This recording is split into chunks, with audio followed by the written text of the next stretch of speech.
Hello dear brothers and sisters, welcome to Sahastra IAS. આશા રાખી રહ્યો છું કે આપ સૌ ભાઈઓ બહેનોની તૈયારી ખૂબ જ સરસ રીતે થઈ રહી હશે. આપ લોકો મન લગાવી ખુદની ક્ષમતા પર વિશ્વાસ રાખી અને પોતાની તૈયારી કરી રહ્યા હશો. વિદ્યાર્થી મિત્રો, ટાઇટલ જોઈને તમને ખ્યાલ આવી જ ગયો હશે કે શું ભણવાના છીએ.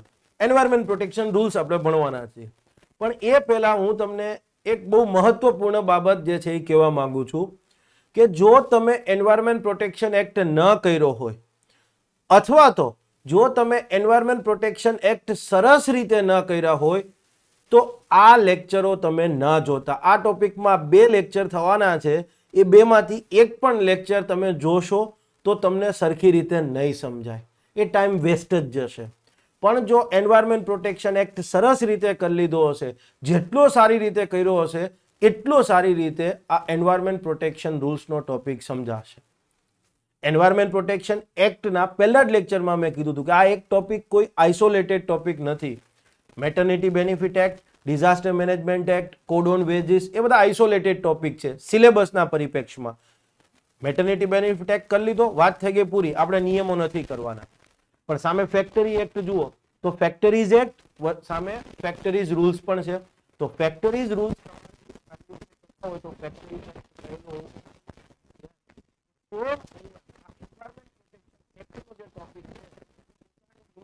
જે છે એ બીજા 3 ટોપિક ઉપર પાડે છે સિલેબસના ટોપિક.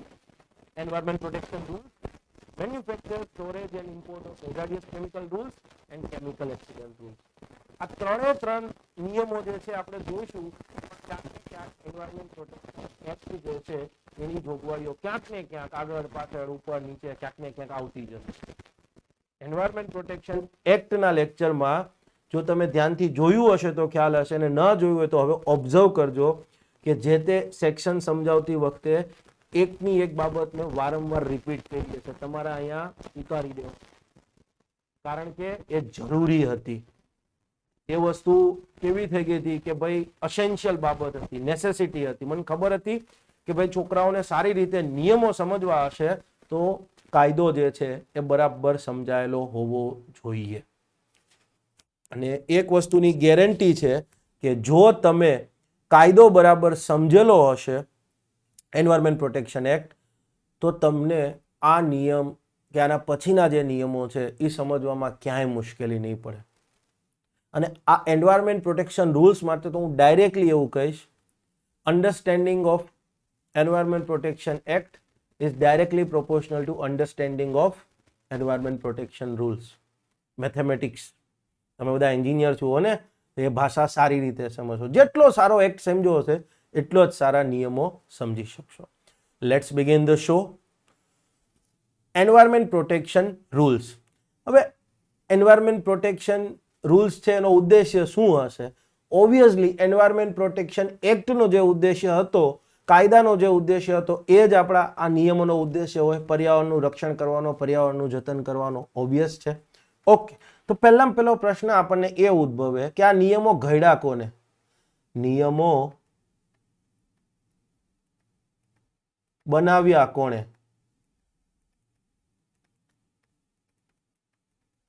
ઓકે. બીજો પ્રશ્ન એ ઉદ્ભવે કે નિયમો બનાવવાની સત્તા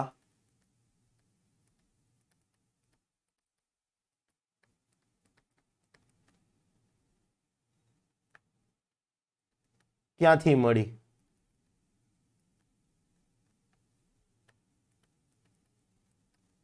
ક્લિયર છે? જે પહેલો પ્રશ્ન છે એનો જવાબ આ બીજી ખાલી જગ્યા કરી એમાં આવે છે. નિયમો બનાવ્યા કોણે? તો લોજિકલી કેન્દ્ર સરકારે. યસ, રાજ્ય સરકારને તો એન્વાયરમેન્ટ પ્રોટેક્શન એક્ટ હેઠળ નિયમો બનાવવાની કાંઈ સત્તા જ નથી. યાદ કરો, એન્વાયરમેન્ટ પ્રોટેક્શન એક્ટના સેક્શન 25માં કીધું હતું કેન્દ્ર સરકાર ગેજેટ નોટિફિકેશન બહાર પાડી નિયમો બનાવી શકે. સાહેબ, નિયમો બનાવવાની જોગવાઈ તો સેક્શન 6માં હતી. હા હતી ને, આવશે ખરા હમણાં. ક્લિયર? તો પ્રશ્ન એ થાય કે કેન્દ્ર સરકારને આ નિયમો બનાવવાની સત્તા ક્લિયર છે ક્યાંથી મળી છે? તો એનો આન્સર થશે environment protection act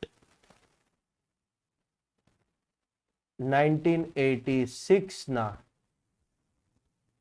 section 6 and section 25 હેઠળ એન્વાયરમેન્ટ પ્રોટેક્શન રૂલ્સ કોને બનાવ્યા? કેન્દ્ર સરકારે. કેન્દ્ર સરકારને આ એન્વાયરમેન્ટ પ્રોટેક્શન રૂલ્સ બનાવવાની સત્તા ક્યાંથી મળી? તો કે ભાઈ એન્વાયરમેન્ટ પ્રોટેક્શન એક્ટના સેક્શન 6 અને સેક્શન 25 બંનેમાંથી આ સત્તા મળી છે. ક્લિયર છે? Let's begin the show. જેમ જેમ આગળ જોઈશું એમ એમ મજા આવશે. ક્લિયર છે? આ તો બેઝિક્સ ઓલરેડી જોઈ ચૂક્યા છીએ. હવે પહેલું આવે કે ભાઈ એનું સત્તાવાર નામ શું છે, અમલવારીની તારીખ. તો કે ભાઈ સત્તાવાર નામ છે environment protection rules 1986. Okay, environment protection rules જે છે એને ગેજેટમાં નોટિફાઈ થયાની તારીખ અને અમલવારીની તારીખ બંને એક જ છે, 19 નવેમ્બર 1986. ભૂલતા નહીં. અને કદાચ તમને યાદ હોય તો આ 19 નવેમ્બર 1986ના રોજ જ આપણા એન્વાયરમેન્ટ પ્રોટેક્શન એક્ટ જે છે એની પણ અમલવારી થઈ હતી. એન્વાયરમેન્ટ પ્રોટેક્શન એક્ટને લઈ 3 તારીખ હતી. મહામહિમે પોતાની મંજૂરી આપી કાયદાને 23 મે 1986. ગેજેટમાં પ્રકાશિત થયો તો કે 12 નવેમ્બર 1986 અને અમલવારીની તારીખ તો કે ભાઈ 19 નવેમ્બર 1986. નિયમોને ગેજેટમાં પ્રકાશિત થયાની તારીખ ગણો કે અમલવારીની તારીખ ગણો, બંને જે છે એ સેમ ડેટ રહેવાની છે. ક્લિયર છે આટલી વસ્તુ? ઓકે, હવે આપણે ડેફિનેશનની વાત કરીશું. હવે એન્વાયરમેન્ટ પ્રોટેક્શન રૂલ્સ હેઠળની જે કાંઈ પણ ડેફિનેશન છે એ બહુ એટલે બહુ ઇઝી છે. ગણીને 2 કે 3 ડેફિનેશન એવી છે કે જ્યાંથી તમારે MCQ બની શકે, બાકી બધી તો એકદમ ઇઝી છે. કદાચ ક્વેશ્ચન આવી જાય તો તમારા સારા નસીબ એવું ગણજો, કારણ કે બહુ ઇઝી છે. ડેફિનેશનની વાત કરીએ તો એક્ટ એટલે શું? તો કે સિમ્પલી એન્વાયરમેન્ટ પ્રોટેક્શન એક્ટ. આ નિયમોમાં ક્યાંય પણ એક્ટ લખ્યું અંડર ધીસ એક્ટ, અંદર બરાબર છે ધીસ એક્ટ, આવું જ બધું લખ્યું હશે, અંદર સેક્શન 25 ઓફ ધીસ એક્ટ, પણ મેં તો બધી જગ્યાએ ગુજરાતીમાં લખી જ દીધું હશે એન્વાયરમેન્ટ પ્રોટેક્શન એક્ટ, તો તમારે ચિંતા નથી કરવાની. તો એક્ટ એટલે environment protection act. Clear? Area again સમજવા જેવી વસ્તુ છે. એરિયા એટલે શું? તો કે એરિયા એટલે સિમ્પલી હેઝાર્ડિયસ સબસ્ટેન્સ, જોખમી પદાર્થનું હેન્ડલિંગ જ્યાં જ્યાં થતું હોય એવો વિસ્તાર. જોખમી પદાર્થ હેઝાર્ડસ સબસ્ટેન્સનું હેન્ડલિંગ જ્યાં થતું હોય. હવે હેન્ડલિંગ એટલે શું? યાદ હશે, મેન્યુફેક્ચરિંગ થી લઈ ઉપયોગ સુધીની તમામે તમામ કામગીરી હેન્ડલિંગમાં આવે. Manufacturing, processing, packaging, transportation, offer for sale, clear, conversion, બધી વસ્તુ જે છે એ હેન્ડલિંગમાં આવે. તો હેઝાર્ડિયસ સબસ્ટેન્સનું હેન્ડલિંગ થતું હોય એવો વિસ્તાર એટલે એરિયા. સેન્ટ્રલ બોર્ડ એટલે શું? એટલીસ્ટ આ નિયમો માટેની વાત કરીએ છીએ. ક્લિયર છે? હા. સેન્ટ્રલ બોર્ડ એટલે શું? તો કે સેન્ટ્રલ બોર્ડ એટલે central board for prevention and control of water pollution. Central board for prevention and control of water pollution. Water પોલ્યુશનની વાત છે તો એનું ગઠન કયા કાયદા હેઠળ થયું હશે? Obviously water act of 1974. Yes, હા, વોટર એક્ટ ઓફ 1974 ની વાત કરે છે. ફોર્મ એટલે શું? તો કે ભાઈ આ નિયમો હેઠળ આપવામાં આવેલા વિવિધ ફોર્મ. આગળ જતા આપણે જોઈશું 5 ફોર્મ આવશે. ક્લિયર છે? સેમ્પલ લેવામાં આવે. ક્લિયર છે? તો સેમ્પલ લેવું છે એના માટેની નોટિસ આપવાની થાય તો એ ફોર્મ 1 મુજબ આપવાની થાય. સેમ્પલ લઈ સીલ કરી હસ્તાક્ષર કર્યા હોય પછી સેમ્પલની સાથે એક ફોર્મ મોકલવું પડે તો એ ફોર્મ 2 મુજબ આવશે. એમ અલગ અલગ ફોર્મ આવશે. ક્લિયર છે? તો ફોર્મ એટલે નિયમો હેઠળ આપવામાં આવેલા વિવિધ ફોર્મની વાત કરે છે. ગવર્મેન્ટ એનાલિસ્ટ એટલે શું? યાદ કરો, સેક્શન 13. ક્લિયર છે? મોટર વ્હીકલ એન્વાયરમેન્ટ પ્રોટેક્શન એક્ટના સેક્શન 13 હેઠળ જે ગવર્મેન્ટ એનાલિસ્ટ અપોઇન્ટ થયા હોય, નિયુક્ત થયા હોય અથવા તો રેકોગ્નાઇઝ કરવામાં આવ્યો હોય, માન્યતા આપવામાં આવ્યા હોય એવા વ્યક્તિ. આ કાયદા હેઠળ આપણે આ નિયમો હેઠળ આપણે જોઈશું કે ભાઈ ગવર્મેન્ટ એનાલિસ્ટ તરીકે કોઈને અપોઇન્ટ કરવા હોય અથવા કોઈને માન્યતા આપવી હોય, રેકોગ્નાઇઝ કરવા હોય તો વ્યક્તિ કેવી કેવી લાયકાતો ધરાવતો હોવો જોઈએ. આગળ આવશે ત્યારે જોઈશું. પર્સન એટલે શું? તો સિમ્પલી એવું કહે છે, પર્સન એટલે આપણે આમ એન્વાયરમેન્ટ પ્રોટેક્શન એક્ટની હેઠળ આપણે જોઈ ગયેલા હતા. ક્લિયર છે? કે કોઈ જગ્યા હોય કે કોઈ ફેક્ટરી હોય એની ઉપર નિયંત્રણ હોય એવો વ્યક્તિ, પદાર્થ જેના કબજામાં હોય એવા વ્યક્તિ, આવું કંઈક આપણે જોયેલું હતું. સિમ્પલ. તો અહીંયા એવું કે પર્સન એટલે શું? કે ફેક્ટરી કે કોઈ પણ જગ્યા એમાં જે કંઈ પણ કામગીરી થતી હોય એના ઉપર અંતિમ નિયંત્રણ હોય એવી વ્યક્તિને પર્સન કહીશું, અથવા તો પદાર્થ જેના કબજામાં હોય એવો વ્યક્તિ person. Not much important. Yes. Next આવે છે પ્રોહિબિટેડ સબસ્ટેન્સ. હવે અહીંયા તમને એક વસ્તુ સમજાવું. કોઈ પણ જોખમી પદાર્થ હોય, હેઝાર્ડિયસ સબસ્ટેન્સ, જોખમી પદાર્થ, જોખમી પદાર્થના હેન્ડલિંગ પર હેન્ડલિંગ એટલે શું આવશે? જોખમી પદાર્થ એટલે હેઝાર્ડિયસ સબસ્ટેન્સ. હેન્ડલિંગ એટલે શું? તો કે ભૂલથા નહીં.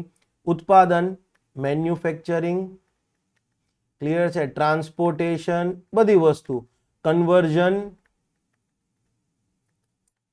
પેકેજિંગ, પ્રોસેસિંગ, ક્લિયર છે, ટ્રાન્સફર, હસ્તાંતરણ, વેચાણ, એટસેટ્રા. ઓકે. એવું કહે છે જે કોઈ પણ જોખમી પદાર્થના હેન્ડલિંગ ઉપર જો પ્રતિબંધ લગાડવામાં આવ્યો હોય, કોઈ જોખમી પદાર્થ જે છે એના હેન્ડલિંગ પર જો પ્રતિબંધ લગાડવામાં આવ્યો હોય, ધ્યાનથી સમજો, પ્રોહિબિશન, પ્રતિબંધ લગાડવામાં આવેલો હોય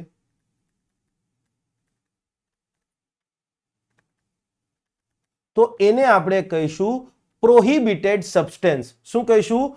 પ્રોહિબિટેડ સબસ્ટેન્સ, પ્રતિબંધિત પદાર્થ, પ્રોહિબિટેડ સબસ્ટેન્સ. તમને એવું ક્વેશ્ચન પૂછવામાં આવે કે ભાઈ એન્વાયરમેન્ટ પ્રોટેક્શન રૂલ્સ હેઠળ પ્રોહિબિટેડ સબસ્ટેન્સ એટલે શું? તો કે ભાઈ જોખમી પદાર્થ કે જેના હેન્ડલિંગ પર પ્રતિબંધ લગાડવામાં આવ્યો હોય, પ્રોહિબિટેડ કરવામાં આવેલો હોય. હવે એ જ રીતે માનો કે અહીંયા હું એમ લખું રિસ્ટ્રિક્ટેડ સબસ્ટેન્સ, રિસ્ટ્રિક્ટેડ સબસ્ટેન્સ, એનો મીનિંગ શું થાય? તો કે ભાઈ હેન્ડલિંગ ઉપર રિસ્ટ્રિક્શન લગાડવામાં આવ્યું હોય, હેન્ડલિંગ પર રિસ્ટ્રિક્શન લગાડવામાં આવેલ હોય, નિયંત્રણ,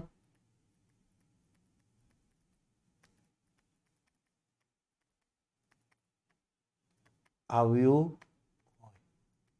ક્લિયર છે? હેન્ડલિંગ જોખમી પદાર્થ, ક્લિયર છે, એનું હેન્ડલિંગ પ્રોહિબિટેડ હોય તો પ્રોહિબિટેડ, એવો કોઈ પણ એવો તમામ જોખમી પદાર્થ જે છે, ક્લિયર છે, એને પ્રોહિબિટેડ સબસ્ટેન્સ કહીશું. કોઈ જોખમી પદાર્થ છે એના હેન્ડલિંગ ઉપર નિયંત્રણ લગાડવામાં આવ્યા હોય તો એવા તમામ જોખમી પદાર્થોને, ક્લિયર છે, શું કહીશું આપણે? રિસ્ટ્રિક્ટેડ, રિસ્ટ્રિક્શન લગાડવામાં આવ્યું હોય.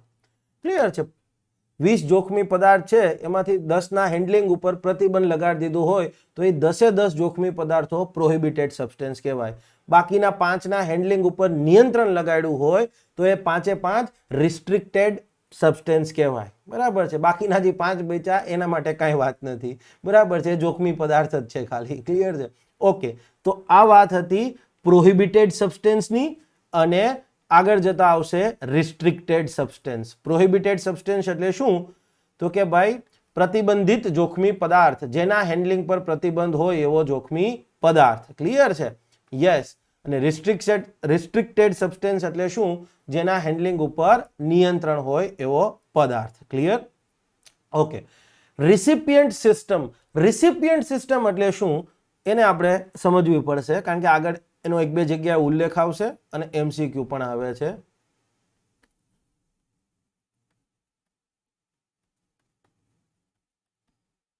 રિસિપિયન્ટ સિસ્ટમ. પહેલા આપણે રિસિપિયન્ટ નો મીનિંગ સમજીશું. રિસિપિયન્ટ એટલે શું? તો કે કોઈ પણ વસ્તુ મેળવનાર. ક્લિયર છે? રિસિપિયન્ટ એટલે મેળવનાર. લેટ્સ સે ફોર એક્ઝામ્પલ હું એમ કહું કે Sachin is a recipient of Bharat Ratna.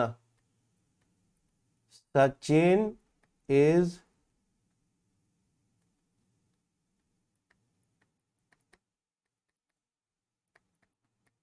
Of Bharat Ratna. Clear છે? Yes, Mr. Modi, recently Mr. Modi has become a recipient of French highest civilian award, the Legion of Honor. Clear છે, તાજેતરમાં prime મિનિસ્ટરને ફ્રાન્સના સર્વોચ્ચ નાગરિક સન્માનથી clear છે સન્માનિત કરવામાં આવ્યા છે. અથવા તો આપણે એમ પણ કહી શકાય કે mister Modi has been a recipient of highest civilian awards of many nation. ઇજિપ્તનો પણ સૌથી હાઈએસ્ટ સિવિલિયન એવોર્ડ એમને આપવામાં આવ્યો છે, બરાબર. સાઉદીનો પણ સૌથી હાઈએસ્ટ સિવિલિયન એવોર્ડ આપવામાં આવ્યો છે. પછી પેલા નાના નાના જે દેશો છે, બરાબર છે, ફીજી બીજી ને આવા બધા દેશોમાં પણ પ્રાઇમ મિનિસ્ટરને સૌથી હાઈએસ્ટ સિવિલિયન એવોર્ડ છે એનાથી સન્માનિત કરવામાં આવ્યા છે. રિસિપિયન્ટ એટલે મેળવનાર. પણ સાહેબ આ રિસિપિયન્ટ તો માણસના કેસમાં થઈ, પર્યાવરણના સંદર્ભમાં રિસિપિયન્ટ સિસ્ટમ એટલે શું?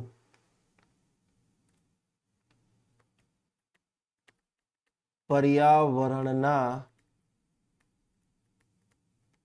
સંદર્ભમાં પર્યાવરણનો સંદર્ભ શું આવે રેફરન્સ તરીકે? તો સિમ્પલી પર્યાવરણનો કોઈ ભાગ કે જે પ્રદૂષકો એન્વાયરમેન્ટલ પોલ્યુટન્ટ મેળવતો હોય. ક્લિયર છે? પર્યાવરણનો પર્યાવરણનો કોઈ ભાગ કે જે શું મેળવતો હોય? પ્રદૂષકો પોલ્યુટન્ટ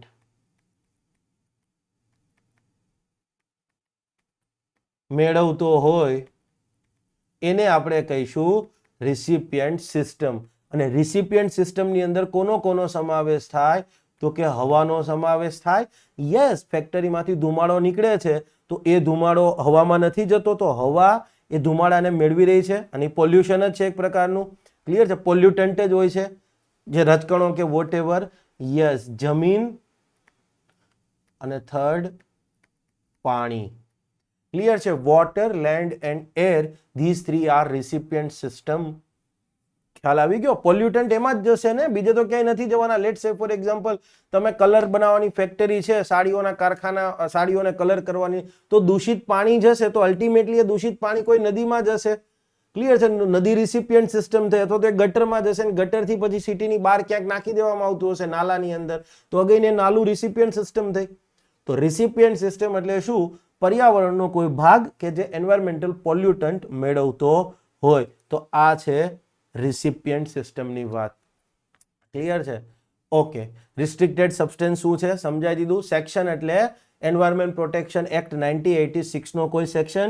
શેડ્યુલ એટલે આ નિયમો હેઠળ આપવામાં આવેલા schedules appended under this rule. Standards એટલે આ નિયમો હેઠળ પ્રિસ્ક્રાઇબ કરેલા જે કાંઈ પણ સ્ટાન્ડર્ડ્સ છે એ. માનો કે હવાની ગુણવત્તાના સ્ટાન્ડર્ડ્સ છે તો એ શેડ્યુલ 7 માં આવશે, જોઈશું આપણે આગળ. ક્લિયર છે? માનો કે ઓકે, સેન્ટ્રલ બોર્ડ એટલે શું? તો કે central board for prevention and control of water pollution. એક જ બોર્ડ હતું. સ્ટેટ બોર્ડની વાત કરીએ છીએ ત્યાં બે બોર્ડ આવે છે, 2 બોર્ડ્સ.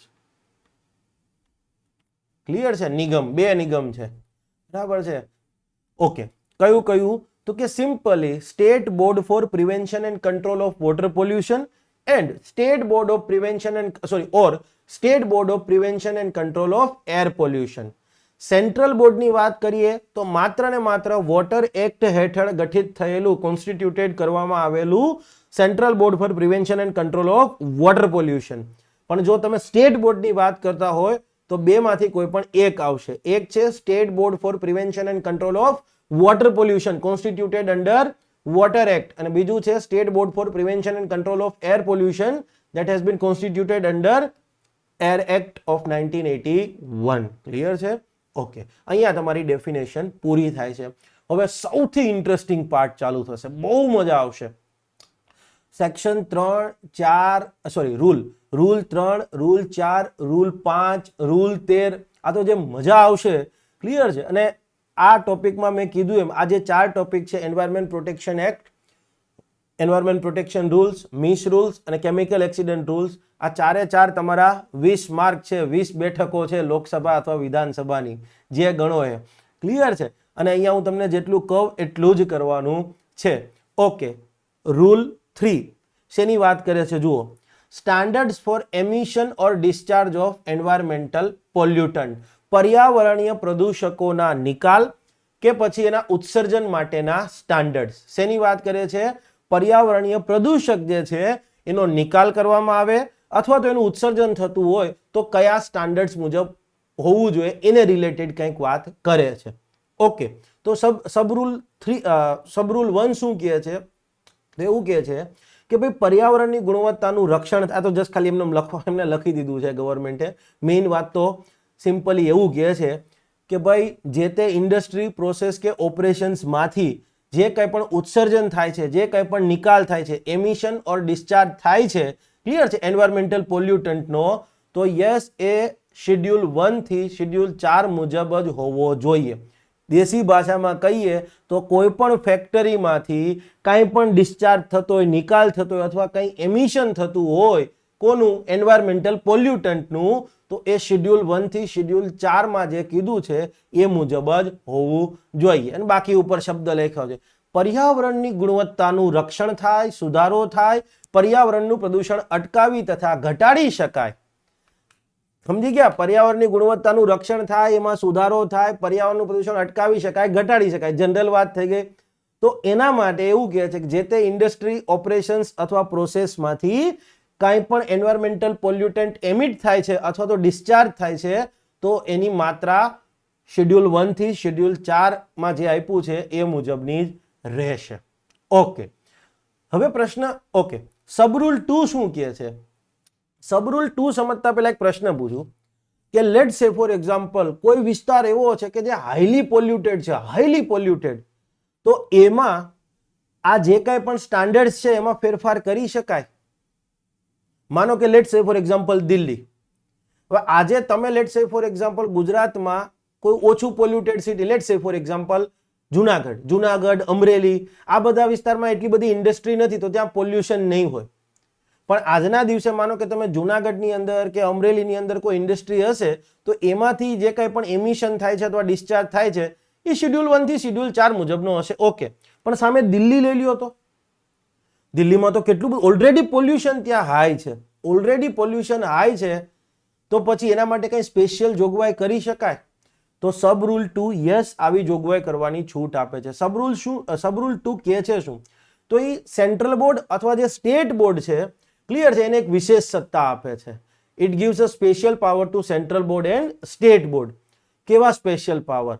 તો કે સિમ્પલી એ જે તે ઇન્ડસ્ટ્રી, પ્રોસેસ કે ઓપરેશન્સના સંબંધમાં જે રિસિપિયન્ટ સિસ્ટમ છે, રિસિપિયન્ટ સિસ્ટમ એટલે શું? હવે તમને ખ્યાલ હશે.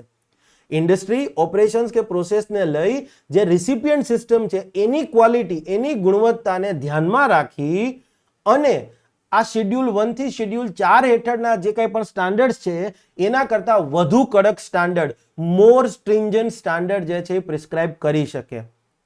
ફોર એક્ઝામ્પલ દિલ્હી, મેં કીધું એમ, for example Delhi, Jalandhar, already ત્યાં વધારે ઇન્ડસ્ટ્રી હોય, માનો કે અંકલેશ્વર, ભરૂચ.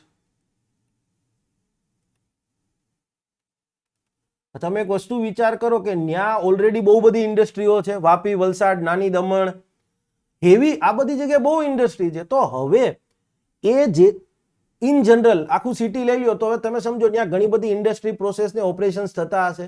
તો એને લઈ અને જે રિસિપિયન્ટ સિસ્ટમ છે, રિસિપિયન્ટ સિસ્ટમ એટલે હવા, પાણી અને જમીન, એની ક્વોલિટીને ધ્યાનમાં રાખતા દિલ્હીની અંદર એર ક્વોલિટી ખરાબ થાય છે, ખ્યાલ છે? તો શું કીધું? તો કે કોઈ પણ ઇન્ડસ્ટ્રી, પ્રોસેસ કે ઓપરેશન્સને લઈ, ક્લિયર છે, એની રિસિપિયન્ટ સિસ્ટમ જોવાની અને જો એમાં માનો કે હાઈલી પોલ્યુશન હોય, બહુ વધારે પોલ્યુશન થતું હોય તો સિમ્પલી સેન્ટ્રલ બોર્ડ અથવા સ્ટેટ બોર્ડ કારણ આપી અને શેડ્યુલ 1 થી શેડ્યુલ 4 હેઠળના જે સ્ટાન્ડર્ડ છે એના કરતા વધુ કડક સ્ટાન્ડર્ડ પ્રિસ્ક્રાઇબ કરી શકે છે. સબરૂલ 3 શું કહે છે? કે ભાઈ આ સબરૂલ 1 હેઠળ જે કાંઈ પણ સ્ટાન્ડર્ડ પ્રિસ્ક્રાઇબ કરવામાં આવે અથવા તો સબરૂલ 2 હેઠળ, ક્લિયર છે, કોઈ પણ વધુ કડક સ્ટાન્ડર્ડ પ્રિસ્ક્રાઇબ કરવામાં આવ્યા હોય તો જ્યારથી પ્રિસ્ક્રાઇબ કરવામાં આવે એના 1 વર્ષની અંદર જે તે ઇન્ડસ્ટ્રી, પ્રોસેસ કે ઓપરેશન છે એને લાગુ કરવા પડશે. ક્લિયર? સબરૂલ 1 હેઠળ કે પછી સબરૂલ 2 હેઠળ એન્વાયરમેન્ટલ પોલ્યુટન્ટના એમિશન ઓર ડિસ્ચાર્જ માટેના જે કોઈ પણ સ્ટાન્ડર્ડ જ્યારે બી સરકાર પ્રિસ્ક્રાઇબ કરે ક્લિયર છે, એના 1 વર્ષની અંદર એનું પાલન થવું જરૂરી છે. 3A કરવાની જરૂરિયાત નથી. 3B શું કહે છે સમજો. યુપીએસસી માં આને રિલેટેડ એક સવાલ આવેલો છે. નેક્સ્ટ લેક્ચરમાં તમને ખ્યાલ પણ આવી જશે સવાલ શું હતો. ઓકે, સિમ્પલી એવું કહે છે કે કોઈ પણ વિસ્તાર હોય, એ વિસ્તારની અંદર ઇન્ડસ્ટ્રી આવેલી હોય, પ્રોસેસ થતી હોય કે ઓપરેશન્સ થતું હોય, એમાં કોઈ ઓટોમોબાઈલ્સ બધા લઈ લ્યો કે પછી બીજા કોઈ ડોમેસ્ટિક સોર્સ લઈ લ્યો, કોઈ પણ વિસ્તારની અંદર ઇન્ડસ્ટ્રી, પ્રોસેસ, ઓપરેશન્સ, ઓટોમોબાઈલ કે અધર બીજા ડોમેસ્ટિક સોર્સમાંથી જે કાંઈ પણ પ્રદૂષકોનો નિકાલ થાય છે, ડિસ્ચાર્જ થાય છે, કે જે કાંઈ પણ પ્રદૂષકોનું ઉત્સર્જન થાય છે, એમિશન થાય છે, ક્લિયર છે, એના પરિણામે જે એની આસપાસની વ્યાપક હવા છે, એમ્બિયન્ટ એર જે છે, એમાં અથવા એમ્બિયન્ટ એરની જે ક્વોલિટી છે, ક્લિયર છે, તો એમાં જે તે પ્રદૂષકોની માત્રા શેડ્યુલ 7માં જે માત્રા આપી છે એનાથી વધુ ન હોવી જોઈએ. સિમ્પલી શું કહે છે, કોઈ પણ વિસ્તાર, ક્લિયર છે, એની અંદર આવેલી industry, process, operations, industry, process, operations, એની અંદર જે કાંઈ પણ ઓટોમોબાઈલ્સ આવેલા હોય, મતલબ વાહનો, કે પછી ક્લિયર છે domestic source,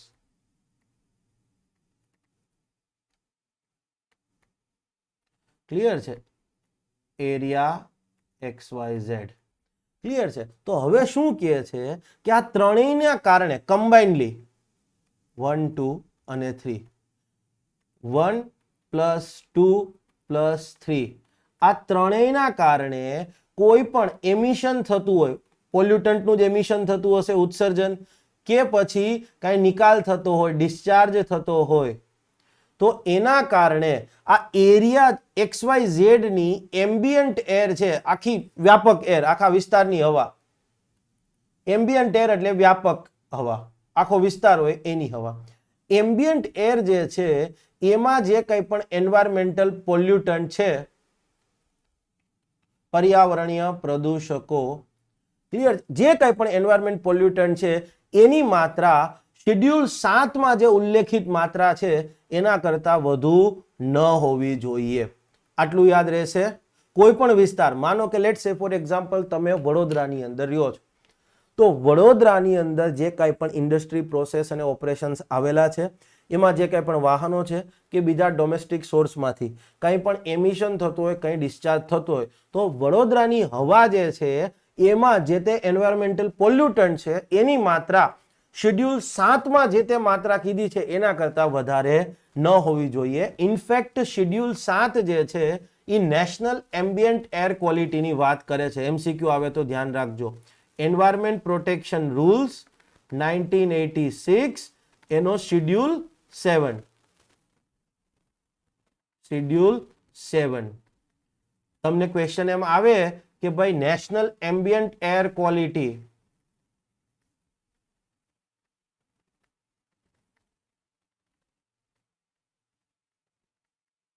national ambient air quality, yes, એના સ્ટાન્ડર્ડ્સ ક્યાં પ્રિસ્ક્રાઇબ કરવામાં આવ્યા છે? તો શેડ્યુલ 7માં, એન્વાયરમેન્ટ પ્રોટેક્શન એક્ટના શેડ્યુલ 7 ની અંદર આ પ્રિસ્ક્રાઇબ કરવામાં આવેલા છે, ભૂલતા નહીં. આ યુપીએસ બેઝિકલી 12 અલગ અલગ પોલ્યુટન્ટની વાત કરે છે. આ શેડ્યુલ 7 જે છે એની અંદર 12 પોલ્યુટન્ટ, પ્રદૂષકોની વાત છે. ક્લિયર છે? Sulphur dioxide, carbon dioxide, particulate matter 10, particulate matter 2.5, એવા અલગ અલગ 12 છે. ક્લિયર છે? એ બારે આપણે જોઈશું. યુપીએસસીમાં એ 12 ને લઈને કોઈક સવાલ આવ્યો હતો યુપીએસસી સિવિલ સર્વિસની અંદર, પણ અહીંયા તમે આપણે સમજી જાઓ કે કોઈ બી વિસ્તાર હોય એમાં ઇન્ડસ્ટ્રી, પ્રોસેસ, ઓપરેશન્સ, ઓટોમોબાઈલ્સ કે બીજા કોઈ પણ સોર્સથી જે કાંઈ પણ પોલ્યુશન હવાની અંદર, જે કાંઈ પણ એર પોલ્યુટ એમિશન થતું હોય, ક્લિયર છે, જે કાંઈ પણ નિકાલ થતો હોય, તો એના કારણે એ આખા વિસ્તારની જે એમ્બિયન્ટ એર છે એમાં પોલ્યુટન્ટની માત્રા શેડ્યુલ 7માં જે કાંઈ પણ માત્રા આપી છે એના કરતાં વધવી ન જોઈએ. અહીંયા 2 સવાલ આપી શકે, એનો જવાબ શેડ્યુલ 7 જ આવશે. એમ્બિયન્ટ એર ક્વોલિટી સ્ટાન્ડર્ડ તો પણ શેડ્યુલ 7, અથવા તો એન્વાયરમેન્ટ પોલ્યુટન્ટની માત્રા તો કે શેડ્યુલ 7માં આપી છે એના કરતાં વધવી ન જોઈએ. સબ રૂલ 4, હવે એક વસ્તુ યાદ કરો, સબરૂલ 1 માં શું કીધું તો કે ભાઈ સ્ટાન્ડર્ડ એમિશન સ્ટાન્ડર્ડ જે છે એ શેડ્યુલ 1 થી શેડ્યુલ 4 મુજબના રહેશે. સબરૂલ 2 માં શું કીધું તો કે વધુ કડક સ્ટાન્ડર્ડ્સની પ્રિસ્ક્રાઇબ કરી શકે. કેને ધ્યાનમાં રાખતા તો કે ભાઈ રિસિપિયન્ટ સિસ્ટમની ક્વોલિટીને ધ્યાનમાં રાખતા. ઓકે ઓકે, 3 ની અંદર શું કીધું તો કે સબરૂલ 1 હેઠળ અને સબરૂલ 2 હેઠળ જે કોઈ પણ સ્ટાન્ડર્ડ પ્રિસ્ક્રાઇબ કરવામાં આવ્યા છે એ જે દિવસે પ્રિસ્ક્રાઇબ થાય એના 1 વર્ષની અંદર જે તે ઇન્ડસ્ટ્રી પ્રોસેસ અથવા ઓપરેશન એનું પાલન કરવું પડશે. 3A આપણે કરવાનો નથી અને 3B નેશનલ એમ્બિયન્ટ એર ક્વોલિટીની વાત કરે છે. 4 શું કહે છે કે ભાઈ આ 1 વર્ષની જોગવાઈ છે કે સ્ટાન્ડર્ડ એમિશન સ્ટાન્ડર્ડ પ્રિસ્ક્રાઇબ કરવામાં આવ્યા એના 1 વર્ષની અંદર એને પાલન કરવું પડે. પણ માનો કે કેન્દ્ર સરકાર ધારે તો એને એ 1 વર્ષને બદલે 6 મહિના કરી શકે? હા, કરી શકે.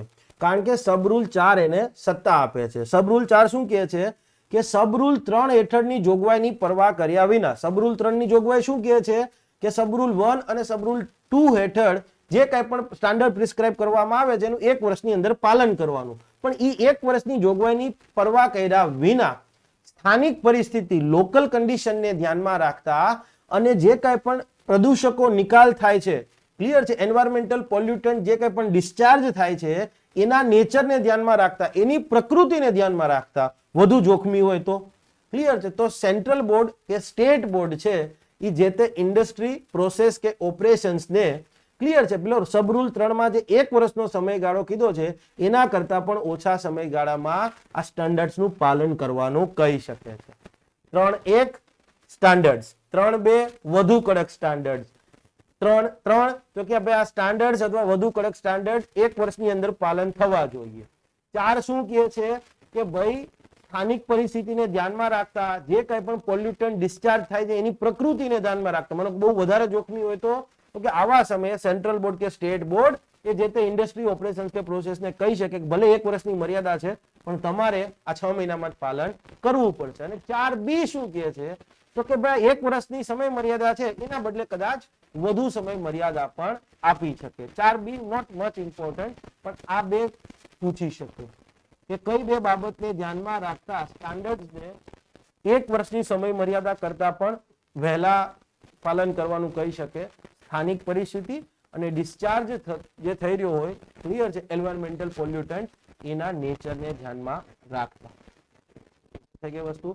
ઓકે, 5, 6 અને 7 જે છે એ કરવાની જરૂરિયાત નથી. 8 પણ, સબરૂલ 8 પણ તમારે આખો કરવાની જરૂરિયાત નથી, પણ એક MCQ આવે છે માટે એને મેં કવર કર્યો છે. સબરૂલ 8 બેઝિકલી વાત શું કરે છે તો એ થર્મલ પાવર પ્લાન્ટને લઈને કંઈક વાત કરે છે. હવે થર્મલ પાવર પ્લાન્ટ જે છે એની બેઝિક વસ્તુ શું છે તો કે એમાં હીટ માટે, હીટ ક્યાંથી પ્રોડ્યુસ થતી હોય તો કે કોલસાથી, બેઝિકલી કોલસાનો ઉપયોગ થતો હોય.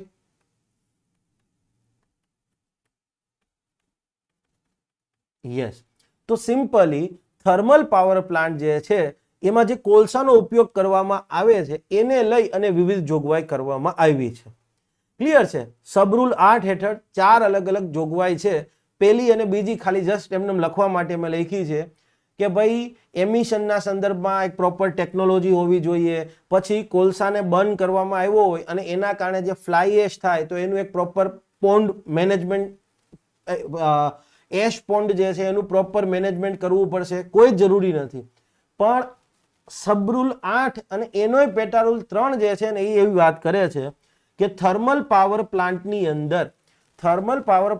અંદર કોલસો જે પહોંચાડવામાં આવે છે, કોલસો ખાણમાંથી નીકળશે, ત્યાંથી થર્મલ પાવર પ્લાન્ટમાં પહોંચાડવામાં આવશે, તો એનું પરિવહન કેજ્ડ વેગન, ઢંકાયેલા, કવર થયેલા, ઢંકાયેલા રેલવે વેગન મારફતે થવું જોઈએ અથવા તો ઢંકાયેલા, કવર થયેલા કન્વેયર બેલ્ટ મારફતે થવું જોઈએ.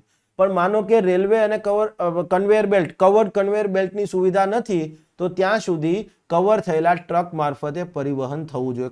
આટલી એક વસ્તુ ખ્યાલ આવી ગયો. થર્મલ પાવર પ્લાન્ટમાં જે કંઈ પણ કોલસો જાય, જે કંઈ પણ કોલસો જતો હશે ખાણમાંથી થર્મલ પાવર પ્લાન્ટમાં જતો હોય તો એ તો કાં કવર થયેલા રેલવે વેગન અથવા તો કવર થયેલા કન્વેયર બેલ્ટથી, અને જ્યાં સુધી આ કવર રેલવે વેગન અથવા કવર કન્વેયર બેલ્ટ નથી કરવામાં આવતા ત્યાં સુધી કવર થયેલા ટ્રક મારફતે જવો જોઈએ. 8 4 સબ રૂલ 8 અને એમાં પણ પેટા રૂલ ગણીએ તો 4. શું કહે છે તો કે 8.1 8.2 અને 8.3 હેઠળની જોગવાઈઓ છે ક્લિયર છે એ થર્મલ પાવર પ્લાન્ટ હવે કોઈ પણ પ્રોજેક્ટ કરવાનો હોય ક્લિયર છે ખાસ કરીને જેની એન્વાયરમેન્ટ પર ઇમ્પેક્ટ આવી શકતી હોય એવા પ્રોજેક્ટ માટે આપણે એન્વાયરમેન્ટલ ક્લિયરન્સ લેવું પડે. આ તો તમને ખ્યાલ હશે જ. એન્વાયરમેન્ટ ઇમ્પેક્ટ એસેસમેન્ટ આવું તમે શબ્દ સાંભળ્યો હશે. એન્વાયરમેન્ટલ ક્લિયરન્સ આ પણ શબ્દ સાંભળેલો હશે. તો સિમ્પલી એવું કહે કે થર્મલ પાવર પ્લાન્ટ માટે એન્વાયરમેન્ટલ ક્લિયરન્સ લેવાનું થાય એના માટેની જે કાંઈ પણ શરતો છે એ શરતોમાં આ સબ રૂલ 8 હેઠળની જે કાંઈ પણ શરતો કીધી છે એ વધારાની શરતો છે. થર્મલ પાવર પ્લાન્ટને એન્વાયરમેન્ટલ ક્લિયરન્સ આપવાનું હોય તો એના માટે જે કાંઈ પણ શરતો નક્કી કરવામાં આવી છે એ તો રહેશે જ, પણ આ રૂલ 3 એનો સબ રૂલ 8 અને એમાંય 1 2 અને 3 હેઠળ જે કાંઈ પણ જોગવાઈ કરવામાં આવી છે એશપોન્ડની, ટ્રાન્સપોર્ટેશનની, ટેકનોલોજી સેટઅપની, યસ એ એડિશનલ શરતો રહેશે. ક્યારથી તો કે નાણાકીય વર્ષ 2020-21 થી.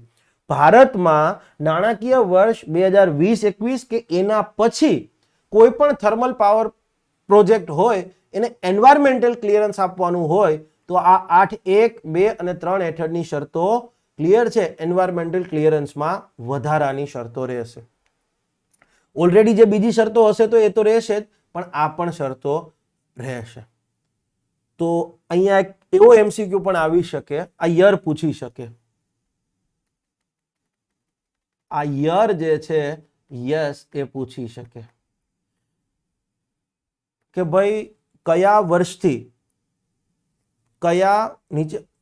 વર્ષથી થર્મલ પાવર પ્રોજેક્ટને પર્યાવરણીય મંજૂરીઓ આપવામાં એન્વાયરમેન્ટ પ્રોટેક્શન રૂલ્સના રૂલ 3.8 હેઠળની જોગવાઈઓ વધારાની એડિશનલ શરતો ગણવામાં આવે છે એન્વાયરમેન્ટલ ક્લિયરન્સ આપવાની બાબતમાં. તો કે નાણાકીય વર્ષ 2020-21 કે એના પછીથી ગમે ત્યારે. ક્લિયર. તો આજે તમે કોઈ પણ થર્મલ પાવર પ્લાન્ટ ઊભો કરતા હોય તો બીજી જે કાંઈ પણ શરતો હોય એ આ એન્વાયરમેન્ટ પ્રોટેક્શન રૂલ્સના રૂલ 3 અને એની હેઠળનો જે રૂલ 8 છે એની જે કાંઈ પણ શરતો છે એ પણ તમારે પાલન કરવી પડે તો અને તો જ તમારે એન્વાયરમેન્ટલ ક્લિયરન્સ મળશે. ક્લિયર થઈ ગઈ વસ્તુ. આ થોડું કોમ્પ્લિકેટેડ હતું માટે ક્લિયર છે, પણ મેં પૂરેપૂરો પ્રયત્ન કર્યો છે કે એને આપણે સિમ્પ્લિફાય કરીએ. આ બે નથી જરૂર, મેં એટલા માટે નથી કીધી, ક્લિયર છે, નથી જરૂર. ઓકે, તો આ એક વસ્તુ થઈ ગઈ. હવે સબ રૂલ 4. સબ રૂલ 4 વેરી ઇન્ટરેસ્ટિંગ. શું કહે છે? ડાયરેક્શન્સ. સેક્શન 5 યાદ કરો, મેં કીધું તું એન્વાયરમેન્ટ પ્રોટેક્શન એક્ટ નો સેક્શન 5 શું કહેતો હતો? કેન્દ્ર સરકારને એક વિશેષ સત્તા આપતો હતો. કેન્દ્ર સરકાર, સેન્ટ્રલ ગવર્મેન્ટ લેખિત આદેશ આપી શકે. યાદ છે? લેખિત નિર્દેશ. Direction in written. લેખિત નિર્દેશ આપી શકે. પ્રશ્ન એ થાય કોને? તો કે ભાઈ કોઈ પણ અધિકારી, પેલા તો કોઈ પણ વ્યક્તિ, મારા તમારા જેવો વ્યક્તિ પણ આવી જાય, કોઈ પણ વ્યક્તિ, અધિકારી કે ઓથોરિટીને. આ યાદ હશે. ક્લિયર છે? અને આ લેખિત નિર્દેશમાં કેવી કેવી જોગવાઈ કરી શકે?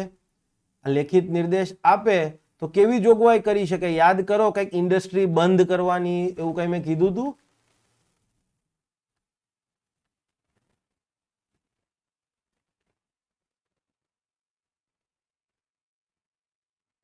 લેખિત નિર્દેશથી આ નિર્દેશમાં કેવી કેવી જોગવાઈ કરી શકે? કેવી કેવી જોગવાઈ કરી શકે? તો શું કીધું તું? કોઈ પણ ઇન્ડસ્ટ્રી પ્રોસેસ અથવા ઓપરેશન, કોઈ પણ ઇન્ડસ્ટ્રી પ્રોસેસ કે ઓપરેશન બંધ કરવાનો, ક્લોઝરનો પ્રતિબંધ લગાડતો અથવા તો એના ઉપર એનું નિયમન કરતો આદેશ આપી શકે. હા, અથવા તો બીજો કયો આદેશ હતો? તો કે વીજળી, ઇલેક્ટ્રિસિટી, પાણી કે અન્ય સેવાઓ અન્ય સેવાઓના સપ્લાય, અન્ય સેવાઓ છે ફોર એક્ઝામ્પલ ગેસ, પુરવઠો, સપ્લાય શું કરવાનો? રોકવાનો કે નિયમન કરવાનો. ક્લિયર છે? એની ઉપર કઈક નિયંત્રણ લગાડી શકે, નિયમન કરી શકે એટલે સિમ્પલ, એ નિયમનમાં નિયંત્રણ જ રાખો ને, એક્ઝેક્ટ શબ્દ.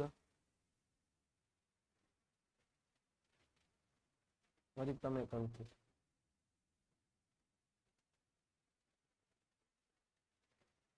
આ યાદ હશે, યાદ છે ભાઈ? તો હવે સિમ્પલી એવું કહે છે કે આ રૂલ 4 શું કહે છે ખબર છે?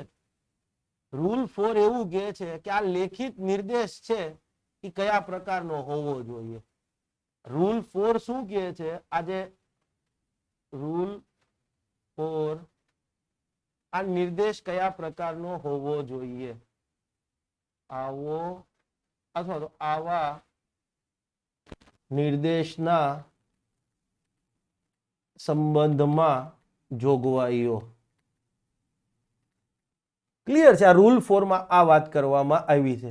યાદ આવ્યું? મેં કીધું તું એન્વાયરમેન્ટ પ્રોટેક્શન એક્ટ પ્રોપર કરજો. ક્લિયર છે? તો 4.1 એવું કહે છે કે આ જે કંઈ પણ નિર્દેશ કેન્દ્ર સરકાર આપે છે એ લેખિતમાં હોવો જોઈએ.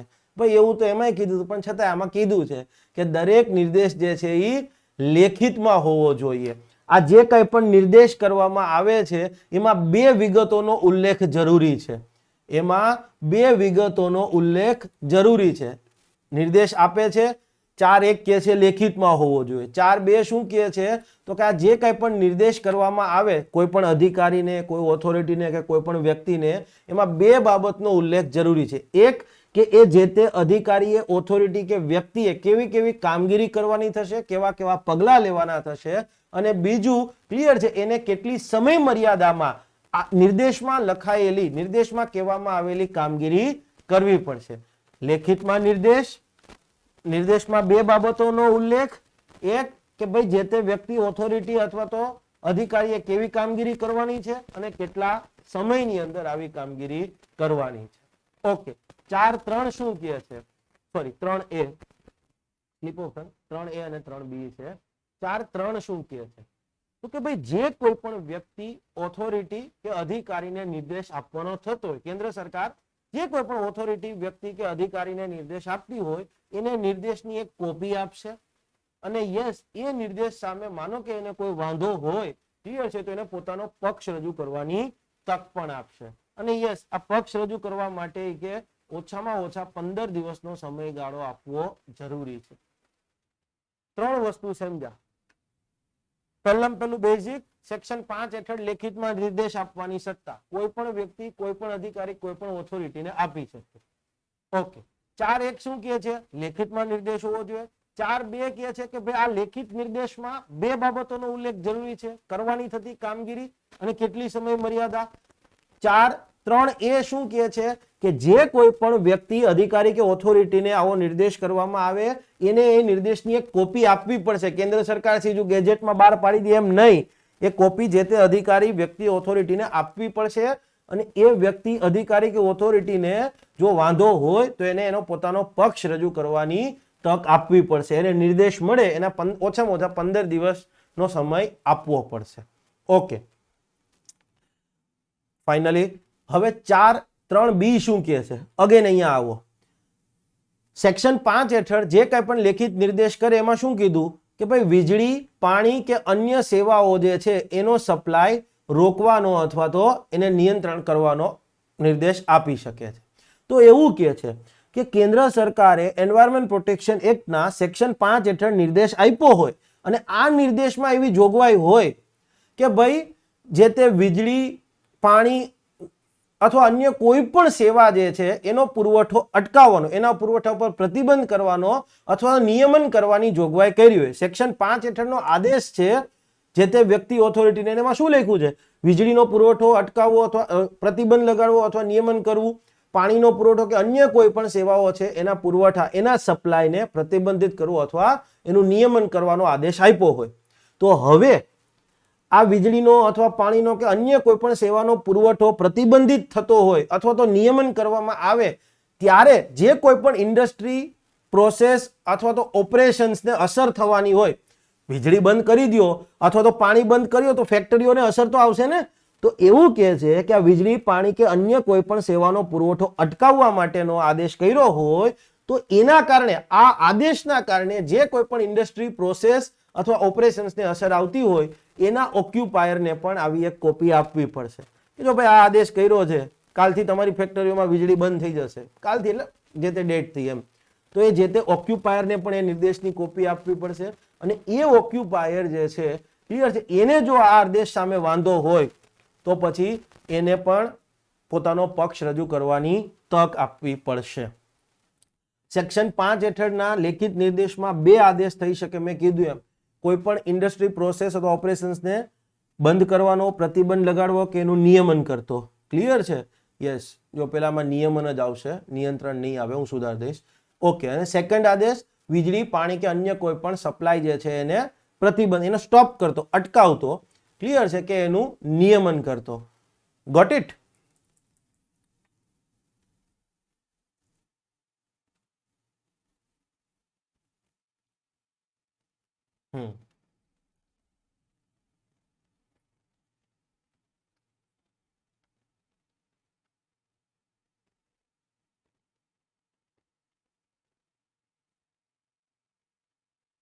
અટકાવવાનો. ક્લિયર છે? ઓકે. 4 શું કહે છે?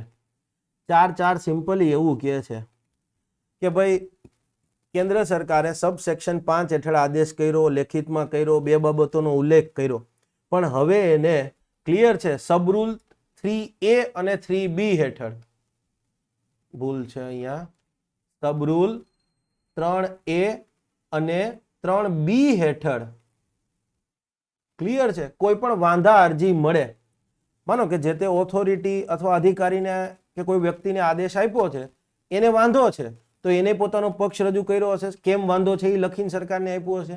માનો કે આ ઓક્યુપાયરને આપ્યું હશે તો એને પણ વાંધો હોય તો એને પણ સરકારને લખીને આપ્યું હશે. તો કે સિમ્પલી સબસેક્શન 5 હેઠળ આદેશ કર્યો અને એની સામે કોઈ કેટલા પણ વ્યક્તિએ વાંધો રજૂ કર્યો હોય તો આ તમામ વાંધાઓ પર વિચારણા કરી, આ તમામ વાંધાઓને કન્સિડર કરી સરકાર જે છે લેખિત કારણો આપી અને જે આદેશ કર્યો, નિર્દેશ કર્યો હોય એને યથાવત રાખી શકે અથવા એમાં કંઈ ફેરફાર પણ કરી શકે અથવા તો એને રદ પણ કરી શકે છે. સિમ્પલ જનરલ વાત થઈ ગઈ. ક્લિયર છે? ઓકે. અને 5મું બહુ ઇન્ટરેસ્ટિંગ વાત છે. એ કેન્દ્ર સરકારને કોઈ પણ કાયદો હોય ને, એ કોઈ બી સરકાર ઘડતી હોય, ભાજપ ઘડે, કોંગ્રેસ ગણે, આપ ઘડે, સપા ગણે, બસપા ઘડે, કોઈ પણ BRS ઘડતી હોય, ક્લિયર છે, મહાવિકાસ અઘાડી ઘડે, કોઈ પણ AIDMK ઘડે, કોઈ પણ, એ સરકાર હંમેશા ફાઇનલ સત્તા બરાબર છે પોતાની પાસે જ રાખતી હોય. ક્લિયર છે? પોતાની પાસે જ રાખે. અગાઉ શું કીધું કે ભાઈ સબસેક્શન 5 હેઠળ આદેશ લેખિતમાં નિર્દેશ કરવામાં આવે, એ નિર્દેશ સામે જે વ્યક્તિને અથવા ઓથોરિટી કે અધિકારીને આપ્યો છે એને વાંધો હોય તો એને પોતાનો પક્ષ રજૂ કરવાની તક આપવી. ઓક્યુપાયરને પણ કેટલાક કિસ્સામાં નિર્દેશની કોપી આપવી પડે. ઓક્યુપાયરને વાંધો હોય તો એને પોતાનો પક્ષ રજૂ કરવાની તક આપવી. પણ સબરૂલ 5 ની અંદર શું કીધું તો કે ભાઈ કેટલીક પરિસ્થિતિઓમાં, કેટલીક પરિસ્થિતિને ધ્યાનમાં રાખતા કેન્દ્ર સરકાર આ અલગ અલગ પાર્ટીઝ છે એને પોતાનો પક્ષ રજૂ કરવાની તક આપ્યા વિના, ક્લિયર છે, સેક્શન 5 હેઠળ જે કંઈ પણ આદેશ કર્યો છે એને સીધો લાગુ કરી દેશે. નોર્મલ કેસની અંદર શું કીધું? લેખિત આદેશ આપવાનો, 2 બાબતોની જાણ કરવાની, વાંધો હોય તો એ વાંધા સામે વ્યક્તિ પોતાનો પક્ષ રજૂ કરી શકે, એ જે કાંઈ પણ વાંધાઓ આવે એને વિચારણા કરવાની અને ફાઇનલી પછી ફાઇનલ ઓર્ડર પબ્લિશ કરવાનો. પણ 5 ની અંદર શું કીધું કે ભાઈ કેટલીક પરિસ્થિતિને ધ્યાનમાં રાખતા કેન્દ્ર સરકાર સબસેક્શન 5 હેઠળ કોઈ આદેશ કર્યો હોય તો એમાં કોઈ પણ વ્યક્તિને એનો પક્ષ રજૂ કરવાની તક આપશે નહીં. એ સીધો આદેશ લાગુ થશે. કઈ પરિસ્થિતિમાં? તો કે ભાઈ કેન્દ્ર સરકારના અભિપ્રાયમાં, in the opinion of central government, જો પર્યાવરણને નુકસાન થવાની, ગંભીર નુકસાન થવાની શક્યતા હોય, ક્લિયર છે, પર્યાવરણને ગંભીરપણે નુકસાન થવાની શક્યતા હોય તો કેન્દ્ર સરકાર લેખિત કારણો આપશે અને સેક્શન 5 હેઠળનો એન્વાયરમેન્ટ પ્રોટેક્શન એક્ટના સેક્શન 5 હેઠળનો જે તે આદેશ હશે એને સીધો જ લાગુ કરશે, કોઈ પક્ષ રજૂ કરવાની તક આપશે નહીં. આ વાત હતી ડાયરેક્શન્સની. મેં કીધું હતું કે તમે જો પ્રોપર રીતે કરશો, ક્લિયર છે, grave injury to environment, clear છે, ગ્રેવ ઇન્જરી ટુ એન્વાયરમેન્ટ. અમુક શબ્દો છે ને એનું ઇંગ્લિશ સાથે રાખવાનું, કારણ કે પરીક્ષામાં કદાચ તમને પેલું થાય. Grave injury to environment. Clear? આટલી વસ્તુ યાદ રહેશે. Sub rule 5. Sub rule 5 again important છે અને બહુ કોમેડી તો નહીં કે પણ બહુ મસ્ત વાત કરે છે. ઓકે, વેરી ઇમ્પોર્ટન્ટ હો. પણ સબ રૂલ 5 જે છે very important. Okay, environment protection act એનો સેક્શન 6 એનો સબ સેક્શન 2 એમાં ઘણા બધા મુદ્દાઓ આપ્યા હતા. એમાં એક મુદ્દો હતો કે ભાઈ કોઈ પણ વિસ્તારમાં ઇન્ડસ્ટ્રીઝના લોકેશન ઉપર, મતલબ ઇન્ડસ્ટ્રીઝની સ્થાપના કરવા ઉપર, કોઈ પણ વિસ્તારમાં ઇન્ડસ્ટ્રીઝની સ્થાપના કરવા ઉપર અથવા જે તે પ્રોસેસ અથવા ઓપરેશન્સ કરવા ઉપર કેન્દ્ર સરકાર પ્રતિબંધ લગાડી શકે અથવા તો એના ઉપર રિસ્ટ્રિક્શન, નિયંત્રણ લગાડી શકે. સેક્શન 6 સબ સેક્શન 2 અને એનો પણ જો ક્લિયર છે જોશો આગળ પોઈન્ટ ઈ તો એમાં લખેલું હશે કે કેન્દ્ર સરકાર કોઈ પણ વિસ્તારમાં ક્લિયર છે ઇન્ડસ્ટ્રીઝની સ્થાપના ઉપર કે જે તે પ્રોસેસ અથવા ઓપરેશન્સ, ઇન્ડસ્ટ્રીયલ પ્રોસેસ ઓર ઇન્ડસ્ટ્રીયલ ઓપરેશન્સ કરવા ઉપર ક્લિયર છે પ્રતિબંધ લગાડી શકે, સદંતર પૂરું કરી જ ના શકો, અથવા તો એક રિસ્ટ્રિક્શન, નિયંત્રણ લગાડી શકે કે આટલું કરી શકશો, આટલું નહીં કરી શકો. ક્લિયર છે? રિસ્ટ્રિક્શન એટલે 10 પ્રવૃત્તિ હોય એમાંથી 5 કરી શકો અને 5 ન કરી શકો તો એ રિસ્ટ્રિક્ટેડ કહેવાય કે 5 પ્રવૃત્તિ ન કરી શકો. માનો કે જંગલની અંદર તમે જાઓ તો જંગલની અંદર જંગલની કોઈ પણ વસ્તુ તમે લઈ ના શકો. નિયમ તો એવો છે, આપણે તો વાંસ બાસ મળ્યું હોય તો લાકડી બાકડી લઈ આપણે લઈ ના શકીએ, તો એ રિસ્ટ્રિક્ટેડ કહેવાય. ક્લિયર છે? પણ જંગલની અંદર તમે એમ કહો કે હું હથિયાર લઈને જાઉં તો લઈ જ ના જઈ શકો, પ્રોહિબિટેડ છે. ક્લિયર છે? જંગલમાં જઈ શકો પણ હથિયાર સાથે ન જઈ શકો. સમજણ પડી? પ્રોહિબિશન. તો કોઈ પણ વિસ્તારમાં ઇન્ડસ્ટ્રીના લોકેશન ઉપર કે ઇન્ડસ્ટ્રી નાખવા ઉપર પ્રતિબંધ લગાડવાની વાત, કે કોઈ પણ ઇન્ડસ્ટ્રીયલ પ્રોસેસ જે છે અથવા ઓપરેશન્સ છે એને કરવા ઉપર પ્રતિબંધ અથવા તો નિયંત્રણ લગાડવાની જોગવાઈ. તો માનો કે સરકાર જે છે ક્લિયર છે કોઈ વિસ્તારમાં ઇન્ડસ્ટ્રીઝની સ્થાપના ઉપર કે ઓપરેશન્સ અથવા પ્રોસેસ કરવા ઉપર પ્રતિબંધ કે નિયંત્રણ લગાડે તો એને કઈ બાબતનું પાલન કરવું પડે એ વાત જે છે આ સબ રૂલ 5 કરવામાં આવી છે. 5.1 શું કહે છે કે કોઈ પણ વિસ્તારમાં ઇન્ડસ્ટ્રીઝની સ્થાપના ઉપર અથવા પ્રોસેસ અથવા ઓપરેશન્સ કરવા ઉપર પ્રતિબંધ લગાડવા માંગતી હોય સરકાર કે કાંઈ રિસ્ટ્રિક્શન લગાડવા માંગતી હોય તો એને કેટલીક બાબતો ધ્યાનમાં લેવાની થશે. અને આ કેટલીક બાબતો કઈ એ તમારા માટે મોસ્ટ ઇમ્પોર્ટન્ટ થશે. નીચેની બાબતોને ધ્યાનમાં લઈ શકે આ તમારા માટે મોસ્ટ આઈએમપી. પહેલું એ જે તે વિસ્તારમાં પર્યાવરણની ગુણવત્તાના standard, environment quality standards of a area, એને ધ્યાનમાં રાખશે. તમે સમજો કોઈ વિસ્તારમાં નિયંત્રણ લગાડવું છે તો ચોક તો માનો કે ગુજરાતની અંદર વાત કરો તો ગુજરાતમાં સરકારે થર્મલ પાવર પ્લાન્ટને હવે મંજૂરી નથી આપતી. તમે જોઈ લીધું હશે. તમે જોજો હવે નવા થર્મલ પાવર પ્લાન્ટ નહીં બનતા હોય. ક્લિયર છે? રૂપાણી સાહેબ હતા ત્યારે જ નક્કી કર્યું હતું કે ભાઈ હવે કોલસાનો ઉપયોગ ઓલરેડી સેચ્યુરેશનમાં આવી ગયો છે, પર્યાવરણને ધ્યાનમાં રાખતા. સમજણ પડી? ઓકે, તો વિસ્તારમાં પર્યાવરણની ગુણવત્તાના સ્ટાન્ડર્ડ્સ ક્લિયર છે.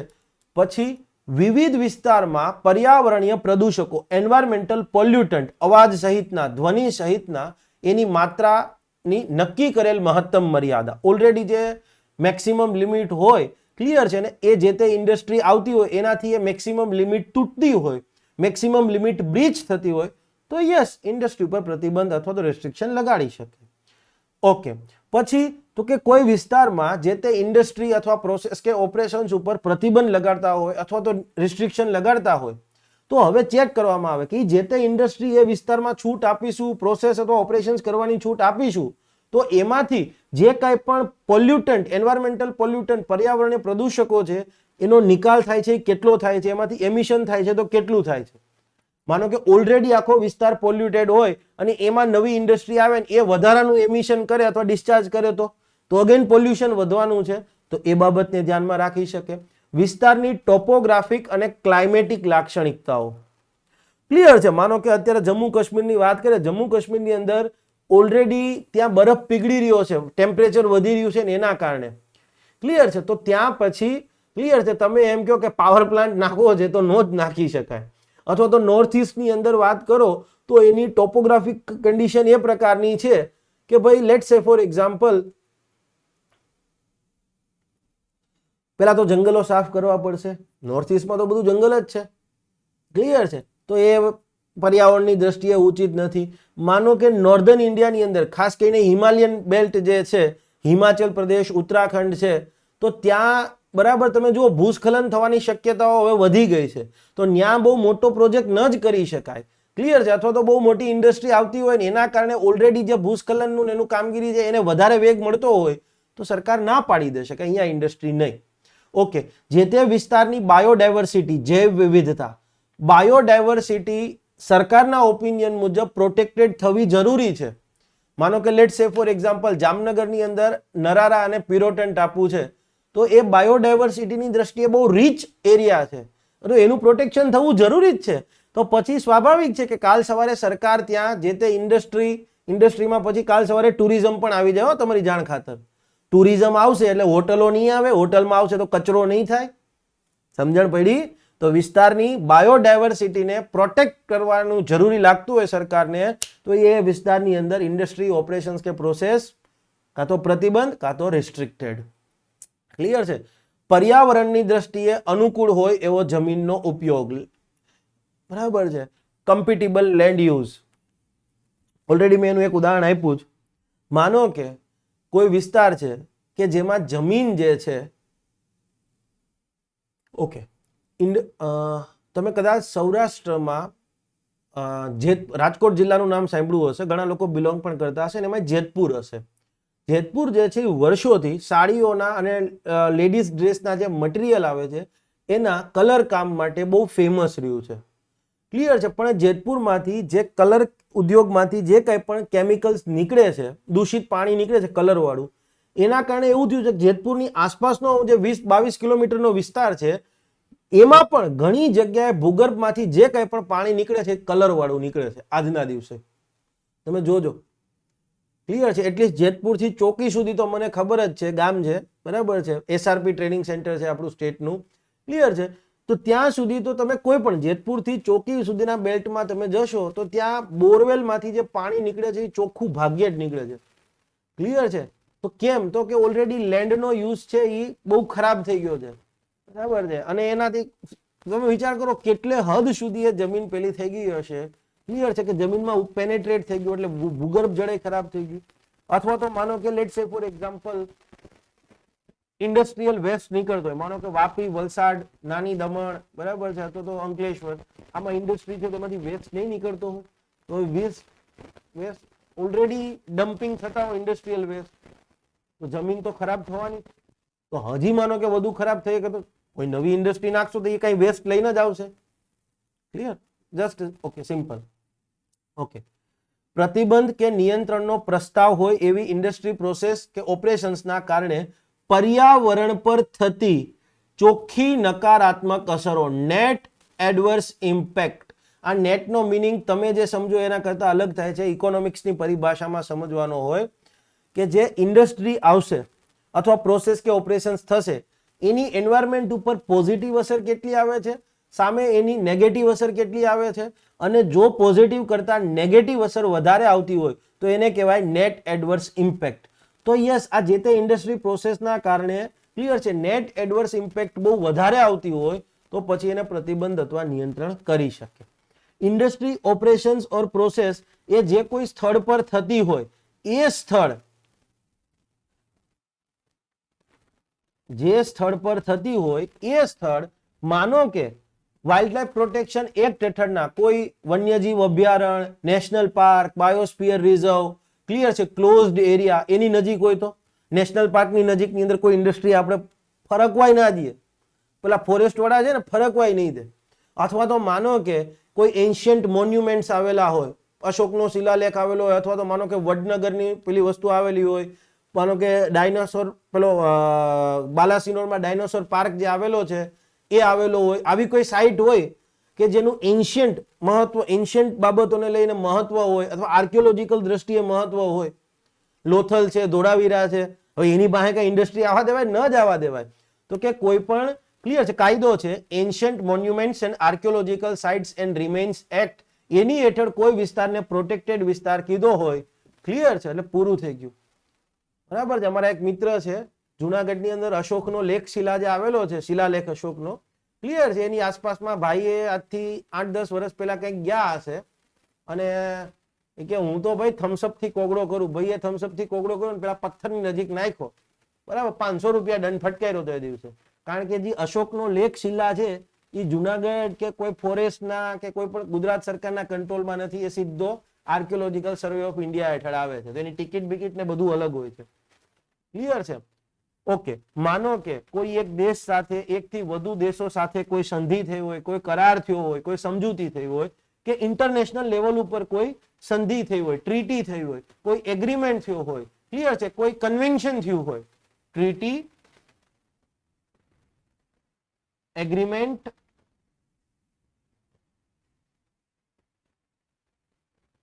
કે કોઈ કન્વેન્શન, સમજૂતી, ક્લિયર છે, અને એના ભાગરૂપે કોઈ વિસ્તારને આપણે પ્રોટેક્ટેડ કરવામાં આવ્યા હોય તો યસ એની નજીક પણ, ક્લિયર છે, તમે સરકાર એની નજીક પણ જે તે ઇન્ડસ્ટ્રી ઓપરેશન અથવા પ્રોસેસ ન થવા દે. ફોર એક્ઝામ્પલ અહીંયા હું આપું છું, કદાચ તમે જે જીએસ વાળા હશે એને નામ સાંભળ્યું હશે, રામસાર કન્વેન્શન. રામસર અથવા રામસાર કન્વેન્શન વેટલેન્ડ ને લઈને વાત કરે છે, આદ્ર ભૂમિ, વેટલેન્ડ, આદ્ર ભૂમિ, ક્લિયર છે. મારું ગુજરાતી કદાચ સાચું ના હોય, તમારે જાતે સુધારી લેવાનું આ બધી વસ્તુ. એક્ઝેક્ટ ટેકનિકલ વર્ડ મને ગુજરાત આદ્ર ભૂમિ જ કહે છે, ગૂગલ પર ચેક કર્યું હતું. કોઈ પણ વેટલેન્ડ હોય, બરાબર છે, તો ભારતમાં આજના દિવસે પણ ઘણા ખરા વેટલેન્ડ એવા છે, ક્લિયર છે, કે જેને ઇન્ટરનેશનલ ઇમ્પોર્ટન્સના ગણી દેવામાં આવ્યા છે. રામસાર કન્વેન્શન હેઠળ, રામસાર બેઝિકલી ઇન્ટરનેશનલ કન્વેન્શન છે. રામસાર ઈરાનનું એક સિટી છે, 1971 ની આ સમજૂતી થઈ હતી, માટે રામસાર કન્વેન્શન કહેવામાં આવ્યું છે. હવે રામસાર કન્વેન્શન શું કહે છે? તો કે દુનિયાના અલગ અલગ દેશોમાં જે વેટલેન્ડ્સ આવેલા છે એમાં કેટલાક વેટલેન્ડ્સ એવા છે કે બહુ મહત્વપૂર્ણ છે, તો એને, ક્લિયર છે, વેટલેન્ડ ઓફ ઇન્ટરનેશનલ ઇમ્પોર્ટન્સનો દરજ્જો આ કન્વેન્શન હેઠળ આપવામાં આવે છે. તો માનો કે કોઈ વેટલેન્ડ્સ હોય તો એની નજીક કશું ના કરવા દેવાય, ક્લિયર છે, ઇન્ડસ્ટ્રી ન જ આપે સરકાર. માનવ વસવાટની નજીક હોય કે પછી પર્યાવરણના રક્ષણ હેતુથી કેન્દ્ર સરકાર જરૂરી સમજતી હોય એવા અન્ય મુદ્દાઓ. ધ્યાનથી સમજજો, ક્વેશ્ચન અહીંયા શું આવી શકે, આ બધી વસ્તુઓને લઈ હું અહીંયા ક્વેશ્ચન લખું છું. કોઈ પણ વિસ્તાર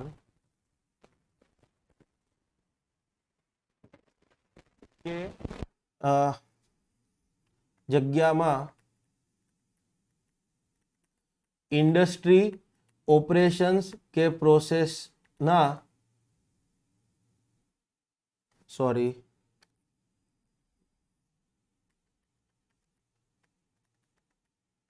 કોઈ પણ વિસ્તારમાં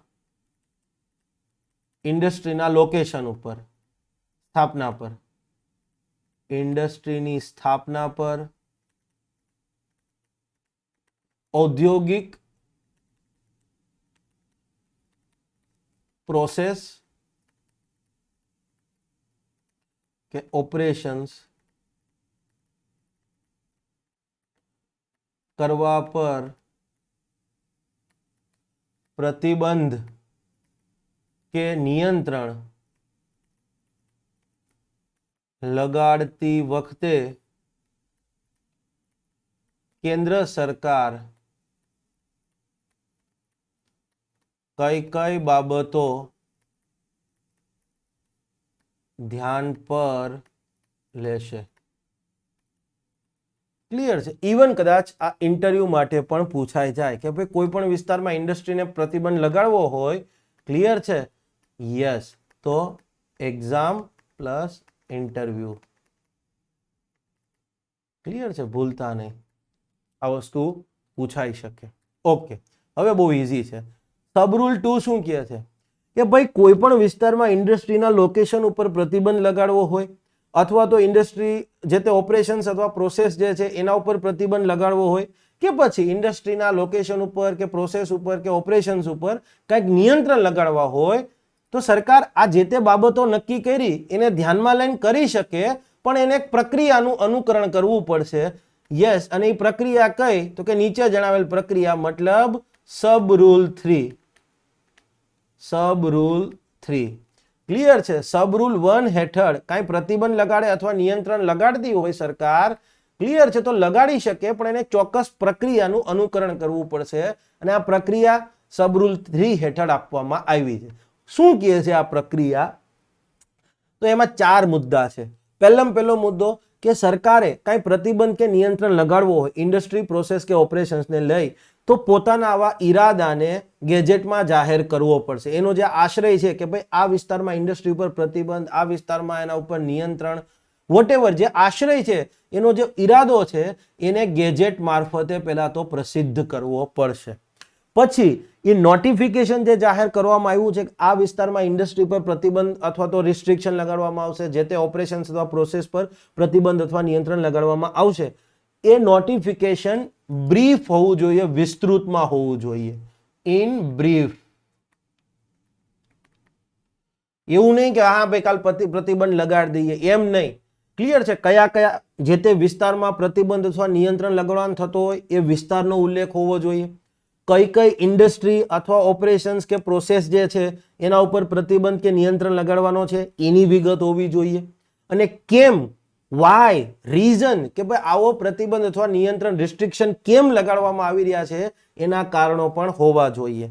પ્રક્રિયા પહેલા તો ઈરાદો ગેજેટ મારફતે કહેવાનો, નોટિફિકેશન બહાર પાડવામાં આવે તો એ વિસ્તૃત હોવું જોઈએ, ઇન ડિટેલ હોવું જોઈએ. કયા કયા વિસ્તારમાં પ્રતિબંધ અથવા નિયંત્રણ લાગશે, કઈ કઈ ઇન્ડસ્ટ્રી, ઓપરેશન્સ ઓર પ્રોસેસ પર નિયંત્રણ અથવા પ્રતિબંધ લાગશે કે ઓકે, અને કયા રીઝનથી, શા કારણે આવો પ્રતિબંધ અથવા નિયંત્રણ લગાડવામાં આવે છે એની વિગત હોવી જોઈએ.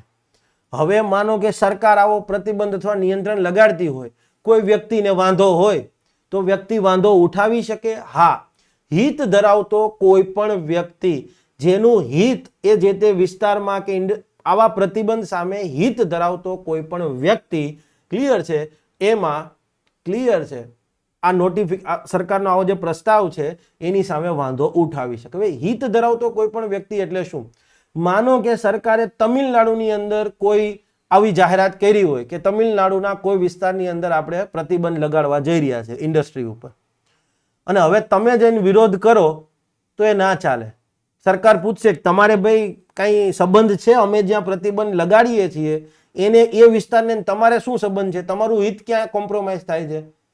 તો તમારે બતાવવું પડે કે એ વિસ્તારમાં મારી ઇન્ડસ્ટ્રી છે, બરાબર છે, અથવા એ વિસ્તારમાં મેં ઇન્ડસ્ટ્રી નાખવા માટેનો ઓલરેડી ભારત સરકારને પ્રસ્તાવ મૂક્યો છે, તો વસ્તુ અલગ થઈ ગઈ. પણ તમે હવે જીપીએસસીની તૈયારી કરતા હોય, બરાબર છે, તમે એમ કહો કે ના ના મને વાંધો છે ઉત્તરાખંડની અંદર, તો ચાલે નહીં. હિત ધરાવતો કોઈ વ્યક્તિ હોય, યસ, એ વાંધો ઉઠાવી શકે. અને યસ, એ વાંધો ઉઠાવવા માટે કેન્દ્ર સરકારે નોટિફિકેશન બહાર પાડ્યું હોય કે ભાઈ અમે આ વિસ્તારમાં પ્રતિબંધ, ઇન્ડસ્ટ્રી અથવા ઓપરેશન્સ કે પ્રોસેસ પર પ્રતિબંધ અથવા નિયંત્રણ લગાડવા જઈ રહ્યા છીએ, આવું નોટિફિકેશન બહાર પાડે એના 60 દિવસની અંદર એને અરજી કરેલ હોવી જોઈએ. ક્લિયર છે? ઓકે, આટલી વસ્તુ થઈ ગઈ. ઈરાદાને ગેજેટ નોટિફિકેશનથી જાહેર કરો. આ જે ગેજેટ નોટિફિકેશન જાહેર થયું છે ઇન બ્રીફ હોવું જોઈએ, વિસ્તારની, ઇન્ડસ્ટ્રી, ઓપરેશન ઓર પ્રોસેસની, કારણોની, ત્રણેયની વિસ્તૃત જાણકારી હોવી જોઈએ. હિત ધરાવતો કોઈ પણ વ્યક્તિ વાંધો ઉઠાવી શકે, પણ આ વાંધો એને સરકારે નોટિફિકેશન બહાર પાડ્યું એના 60 દિવસની અંદર એને સરકારને લેખિત જાણ કરવાની કે ભાઈ મને આ મુદ્દાથી વાંધો છે. હવે તો કે સિમ્પલી સરકારે નોટિફિકેશન બહાર પાડ્યું, વિસ્તૃતપણે વિગત આપી. હવે કોઈ વ્યક્તિએ વાંધો ઉઠાવ્યો, એક નહીં 50 વ્યક્તિએ વાંધો કેમ નથી ઉઠાવ્યો? તો આ જેટલા વ્યક્તિઓએ વાંધો ઉઠાવ્યો છે એ તમામ વાંધાઓ પર ક્લિયર છે નોટિફિકેશન બહાર પાડવામાં આવે. પહેલી વખત જ્યારે નોટિફિકેશન બહાર પાડવામાં આવ્યું એની સામે જે કંઈ પણ વાંધાઓ ઉઠાવવામાં આવ્યા છે એ બધા વાંધાઓ પર કેટલાક દિવસની અંદર વિચારણા કરી અને કેન્દ્ર સરકારે ફાઇનલી ક્લિયર છે એ જે તે વિસ્તારમાં ઇન્ડસ્ટ્રી ઓપરેશન્સ કે પ્રોસેસ પર પ્રતિબંધ અથવા નિયંત્રણ મૂકવો પડે.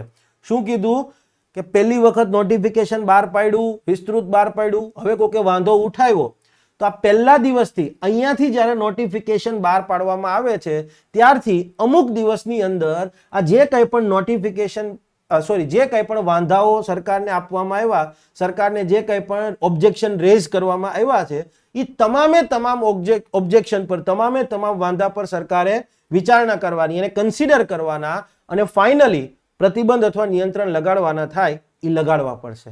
આ પ્રશ્ન એ થાય કે અમુક દિવસો એટલે કેટલા દિવસો? તો કે ઇન્ડસ્ટ્રી કયા વિસ્તારની અંદર છે અથવા તો આ પ્રતિબંધ જે છે આ જે તે પ્રતિબંધ અથવા નિયંત્રણ કયા વિસ્તારમાં લાગુ કરવામાં આવે છે એના ઉપર નિર્ભર કરે. ક્લિયર છે? જો આવો વિસ્તાર જમ્મુ કાશ્મીર હોય, જમ્મુ કાશ્મીર રાજ્ય, હાલ તો સંઘ પ્રદેશ થઈ ગયા છે 2, જમ્મુ કાશ્મીર રાજ્ય હોય અથવા તો 7 સિસ્ટર્સ પૈકીના કોઈ પણ સ્ટેટ હોય, આસામ, એકચ્યુઅલી 8 સ્ટેટ આવે છે, આસામ, અરુણાચલ પ્રદેશ, મણિપુર,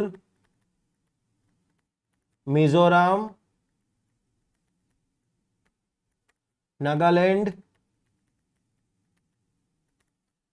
ક્લિયર છે, ત્રિપુરા, મેઘાલય એન્ડ સિક્કિમ. હા, 7 સિસ્ટરમાં 7 જ સ્ટેટ નથી, સિક્કિમ પણ આવે છે. તો સિમ્પલી કોઈ પણ વિસ્તાર કે જેમાં ઇન્ડસ્ટ્રી પ્રોસેસ ઓર ઓપરેશન્સ પર પ્રતિબંધ લગાડવા માટે અથવા નિયંત્રણ લગાડવા માટેનો પ્રસ્તાવ સરકારે મૂક્યો હોય અને આ વિસ્તાર આ 7 સિસ્ટર પૈકીના કોઈ સ્ટેટની અંદર આવ્યો હોય અથવા તો જમ્મુ કાશ્મીર રાજ્યની અંદર, હવે તો રાજ્ય રહ્યું નથી એટલે સંઘ પ્રદેશો થઈ ગયા છે, સંઘ પ્રદેશ, જમ્મુ એન્ડ કાશ્મીર અને લદ્દાખ તમારે ગણવા. આ કોઈ પણ વિસ્તારની અંદર આવું નોટિફિકેશન બહાર પાડવામાં આવ્યું હોય તો પહેલી વખત જે દિવસે નોટિફિકેશન બહાર પાડવામાં આવે, ક્લિયર છે, એના 60 દિવસની અંદર કોઈ વ્યક્તિ વાંધો રજૂ કરે, ઓકે. હવે પહેલી વખત જ્યારે નોટિફિકેશન બહાર પાડવામાં આવ્યું સમજવા માટે 1 જાન્યુઆરીએ નોટિફિકેશન બહાર પાડ્યું, 1 જાન્યુઆરીએ 2023. તો હવે 60 દિવસની અંદર ક્લિયર છે, જાન્યુઆરીમાં 31 હશે, ફેબ્રુઆરીમાં 28 હશે, ક્લિયર છે. એના કરતા હું ડેટ બદલી નાખું,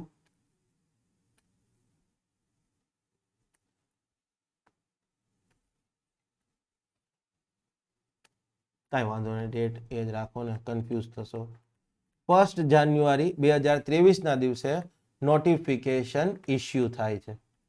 હવે આના 60 દિવસ તમારે ગણવાના. હું 60 દિવસ 1 માર્ચ લઈ લઉં છું, બરાબર છે, તમારી રીતે જે થતા હોય પણ અહીંયા 1 માર્ચ 60 ડેઝ, માર્ચ 2023 કોઈ પણ વ્યક્તિ વાંધો રજૂ કરી શકે. આ 60 દિવસની અંદર નોટિફિકેશન બહાર પાડ્યું એમાં વાંધાઓ, ઓબ્જેક્શન્સ રજૂ કરી શકાય.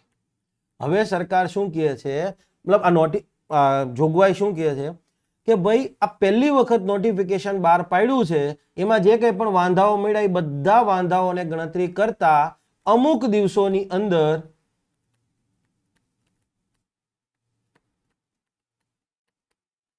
ક્લિયર છે ફાઇનલ નિર્ણય લઈ લેવાનો, અંતિમ નિર્ણય કે ભાઈ પ્રતિબંધ લગાડવાનો થાય છે, નિયંત્રણ લગાડવાનું થાય છે. આ અમુક દિવસો એટલે ક્યાં, તો કે ભાઈ જે વિસ્તાર કયો છે એની ઉપર નિર્ભર કરે.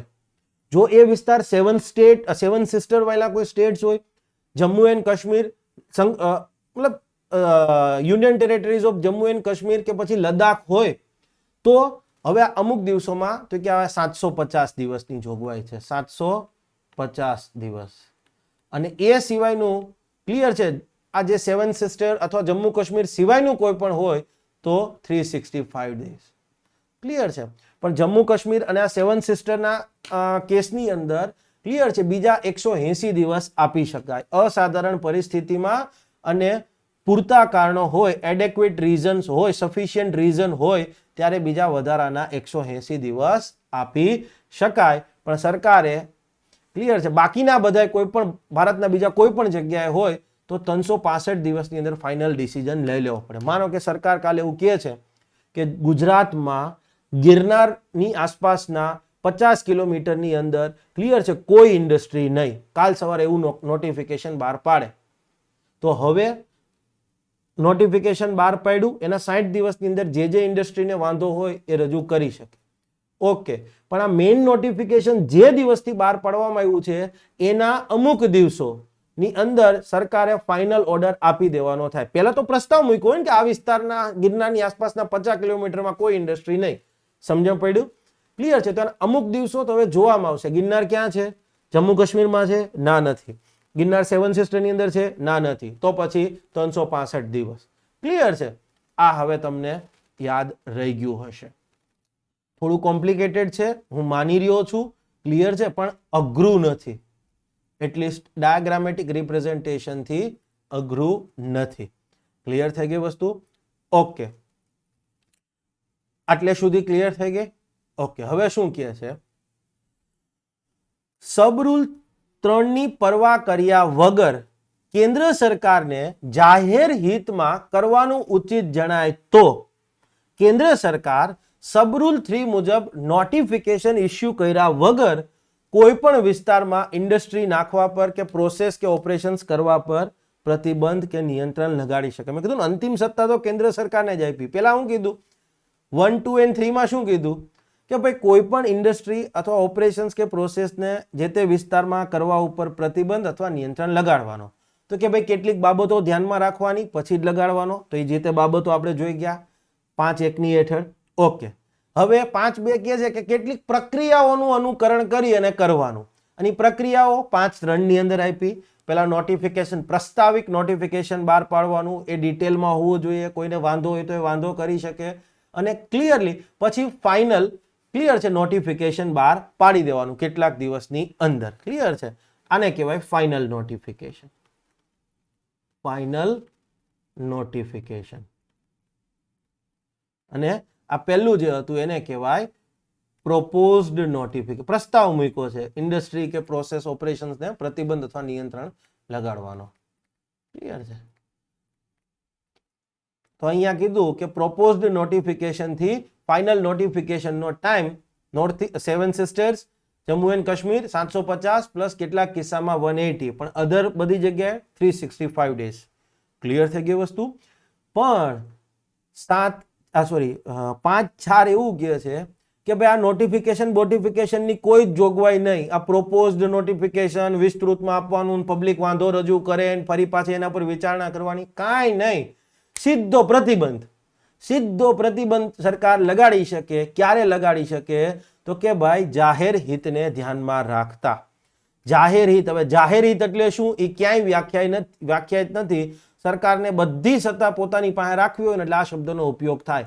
પબ્લિક ઇન્ટરેસ્ટ, જાહેર હિતને ધ્યાનમાં રાખતા. ક્લિયર છે? કેન્દ્ર સરકાર કોઈ પણ વિસ્તારમાં જે તે ઇન્ડસ્ટ્રી ઓપરેશન્સ કે પ્રોસેસ કરવા ઉપર પ્રતિબંધ કે નિયંત્રણ લગાડી છે. કાંઈ કોઈ પક્ષ રજૂ કરવાની કોઈ તક જ નહીં. આ બધી હું રાત 12 બજે છે બંધ એટલે બંધ પછી કે. ક્લિયર છે? રાત 12 બજે છે 500 1000 કે નોટ બંધ એટલે પૂરું, પછી એમાં કોઈ જ નહીં. ક્લિયર છે? યસ, આ સિમ્પલ કોઈ બી સરકાર રાખે, બરાબર છે.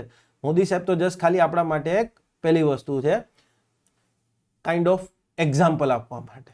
ક્લિયર છે? વળી પાછા કોઈ એમ ના સમજતા કે મોદી સાહેબને કેમ તમે આમ કીધું. ક્લિયર છે? આ સેક્શન છે આપણે નેક્સ્ટમાં લેવાના છીએ કારણ કે એ એની સાથે ઇન્ટરલિંક છે. અહીંયા તમારો આ લેક્ચર પૂરો થાય છે. હોપફુલી તમને લોકોને ક્લિયર છે, મજા આવી હશે, કંઈક નવી વસ્તુ જાણવા મળી હશે. તમે જુઓ અહીંયા તમને એક ઇન્ટરવ્યુમાં સવાલ પૂછી શકે. પહેલો પ્રશ્ન પૂછે કે કોઈ પણ વિસ્તારની અંદર ઇન્ડસ્ટ્રી ઓપરેશન્સ કે કોઈ પણ ઇન્ડસ્ટ્રીના નાખવા ઉપર સરકાર પ્રતિબંધ લગાડી શકે? હા. કઈ સરકાર લગાડી શકે? યાદ રાખજો, કેન્દ્ર સરકાર. ક્લિયર છે? કઈ કઈ બાબતોને ધ્યાનમાં રાખીને લગાડી શકે? તો કે સાહેબ કોઈ અભયારણ્ય, નેશનલ પાર્ક એની નજીક હોય, કોઈ ઐતિહાસિક સ્થળ, એન્શિયન્ટ મોન્યુમેન્ટ અથવા આર્કિયોલોજીકલ સ્થળ નજીક હોય, આંતરરાષ્ટ્રીય સંધિના ભાગરૂપે કોઈ સ્થળને પ્રોટેક્ટ કરવાનું થતું હોય, તો યસ, આવા સ્થળની નજીક ઇન્ડસ્ટ્રી આવી હોય, એ આસપાસમાં માનો કે માનવ વસવાટ હોય, માનવ વસવાટની આસપાસમાં ન્યુક્લિયર પાવર પ્લાન્ટ નાખી શકાય? નો જ નાખી શકાય. ક્લિયર છે? તો આવા કેટલાક મુદ્દાઓ જે છે એ જે તે ઇન્ડસ્ટ્રીમાંથી કેટલું પોલ્યુશન થાય છે, એ પોલ્યુશનના કારણે આસપાસના વિસ્તાર પર કોઈ ડેન્જર અસર આવતી હોય તો કાઇન્ડ ઓફ ધેટ. ક્લિયર છે? ઓકે. કઈ કઈ પ્રક્રિયા પૂછે તો પણ તમે કહી શકો. પ્રક્રિયા કરતા કઈ કઈ બાબતો ધ્યાનમાં રાખવાની છે એ સૌથી મહત્વપૂર્ણ છે. ક્લિયર છે? આઈ થિંક આટલે આપણે રાખીએ છીએ. Thank you. જય હિન્દ, જય જય ગરવી ગુજરાત. મારો દેશ, મારી પહેચાન, મારું રાજ્ય, મારું સ્વાભિમાન.